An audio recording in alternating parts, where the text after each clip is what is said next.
Hello vehicle enthusiasts. Ever found yourself puzzled by English prepositions when talking about vehicles? You're not alone.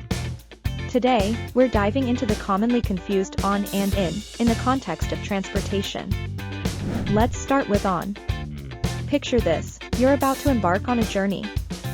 What's your ride? A bus perhaps? That's right. We say, I am on a bus. The preposition on is used with public transportation vehicles. Now, imagine soaring through the sky. What are you on? You are on a plane. Chugging along tracks, what are you on? A train. On is also used with trains. Sailing the seas? You're on a ship. And cycling around town? You're on a bike. Now, let's switch gears to in. Picture yourself in a luxurious ride. You're in a car. Rushing to an appointment? You're in a taxi. And attending a fancy event? You're in a limousine. Delivering goods across town?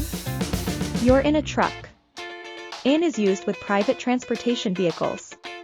So, remember, we use on with public transport like buses, planes, trains, ships, and bikes.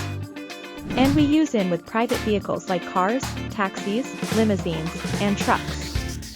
But hey, English is a tricky language. There are always exceptions to the rule. For instance, you can be on a bike or in a bike race. Context is key. You can be on a ship for a voyage. But you can be in a ship when referring to being inside the ship. It's all about the context and the meaning you want to convey. So, don't worry if you make mistakes. It's all part of the learning process. Remember, practice makes perfect. Keep using on and in your daily conversations. And soon, you'll be navigating the world of English prepositions with ease. We hope this fun ride through the world of transportation has helped clear up the confusion. Stay tuned for more exciting English lessons. Don't forget to like, share, and subscribe for more educational content. Happy learning!